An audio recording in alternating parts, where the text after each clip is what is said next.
We distinguish between common types of uncomplicated and complicated intra-abdominal infections and listed common microorganisms associated with intra-abdominal infections.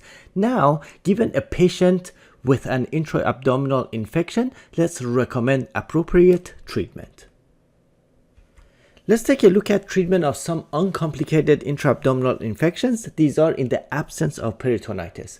For pyogenic liver abscesses, essentially surgical drainage plus empiric antibiotic are recommended.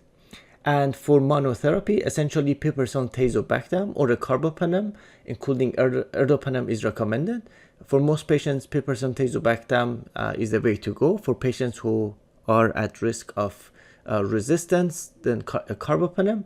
When there is a need for ESBL coverage, erdopenem is the drug of choice.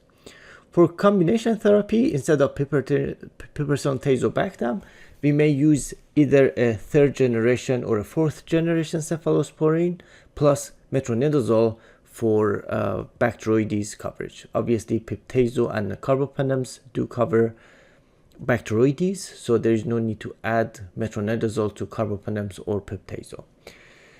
Alternatively, ciprofloxacin or levofloxacin or moxifloxacin could be used in combination with metronidazole. Now, parenteral treatment for 2 to 3 weeks is recommended, and then a 4 to 6 weeks total course is completed using oral agents. So in general, duration of treatment for pyogenic liver abscesses could be quite long. For uncomplicated acute cholecystitis, cholecystectomy is effective treatment. Antibiotics should be used before and at the time of surgery, essentially for surgical prophylaxis to prevent surgical site infection, but not indicated post-operatively. So essentially, once the gallbladder is removed, there is really no need for antibiotics. For uncomplicated acute cholangitis, decompression or drainage of the biliary system is the effective treatment. Empiric antibiotics may be used and treatment for 4 to 7 days once source control is obtained. When it comes to diverticulitis, essentially surgical intervention is recommended, and essentially the sections of the colon that have these diverticula will surgically be removed, and then the end of the colon will be attached. So essentially removing the segment that was surgically removed, and the site where this is reattached is essentially, the terminology is reanastomosis, and antibiotics may not be necessary for this patient. Outpatient oral treatment for 7 to 10 days has been suggested, but it is not clear if there is a benefit to giving these outpatient antibiotics. For uncomplicated acute appendicitis, again, appendectomy is a very effective treatment. Alternatively, patients who do not want to get appendectomy, they may receive either IV antibiotics for 10 days or initial IV transition to PO antibiotics. And recommendations include erdopenem, combination of cephalosporin plus metronidazole, or oral fluoroquinolone plus metronidazole. Once the patients have received surgical intervention, there is really no need for antibiotics post-operatively. Now, for complicated intra-abdominal infections, one thing that's key is to identify patients who have high risk for failure of source control. There are several risk factors for this. The most important are delay in the initial interventions, more than 24 hours, or a high severity of illness using the Apache 2 score. The Apache 2 score essentially, the higher the score, the higher the risk of mortality. Advanced age is defined as age over 70 years old, or if the patient is immunocompromised, and there are a few other risk factors on the list. So when it comes to treatment of extrabiliary complicated intra-abdominal infection, essentially you need to think whether the patient has high risk for failure or so if the patient has any of those risk factors, they will be considered high risk. Otherwise, the patient will be mild to moderate with no risk. So if there is, mild to moderate severity, there is no need to cover Pseudomonas. So monotherapy includes either, you essentially want to cover E. coli, Klebsiella, and Bacteroides. So cefoxitin monotherapy, ertapenem monotherapy, or tigecycline monotherapy, or a combination of either cefazolin plus metronidazole or cefuroxime plus metronidazole. Essentially some cephalosporins plus metronidazole or a fluoroquinolone plus metronidazole. Now, for high risk, essentially Pseudomonas needs to be covered. So the monotherapy options includes piptazo or a carbapenem that covers Pseudomonas specifically. And for combination therapy, it's something that covers Pseudomonas, cefepime, ceftazidime, cipro, or levo, plus coverage for Bacteroides. So metronidazole will be added. Now, for community-acquired complicated intra-abdominal infections, when we look at acute cholecystitis, again, we look at those risk factors, so high risk and mild to moderate severity. So mild to moderate, again, there is no need for Pseudomonal coverage, so cefazolin, cefuroxime, or ceftriaxone. Now, for cholecystitis, there's no need to cover Bacteroides specifically for these mild to moderate severity patients, and obviously no Pseudomonal coverage. For high-risk patients, there is a need to cover Bacteroides as well as Pseudomonas. So piptazo, carbapenem, cefepime plus metronidazole, or fluoroquinolone plus metronidazole. When it comes to treatment of complicated cholangitis following bilioenteric anastomosis, one thing that's different is that it doesn't matter if it's mild to moderate or high risk. Essentially, all patients need to have Pseudomonal coverage, but also they need MRSA coverage. So vancomycin should be added to any of these agents. Now let's take a look at some recommendations. So for anaerobic cultures, essentially anaerobic cultures are not necessary if empiric antimicrobial therapy is active against common anaerobic pathogens.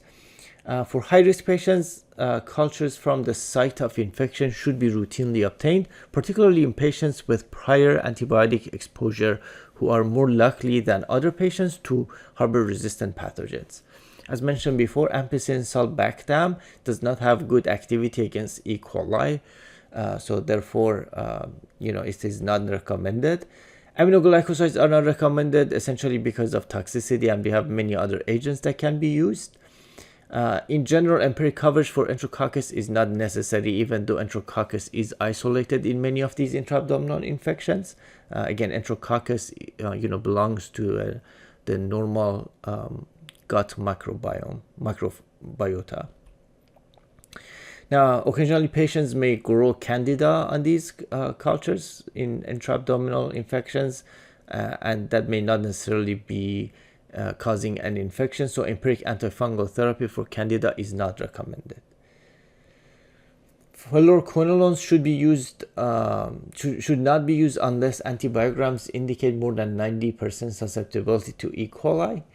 Aztreonam plus metronidazole is an alternative, but addition of an agent effective against gram-positive cocci is recommended. So remember, metronidazole and aztreonam have absolutely no gram-positive coverage.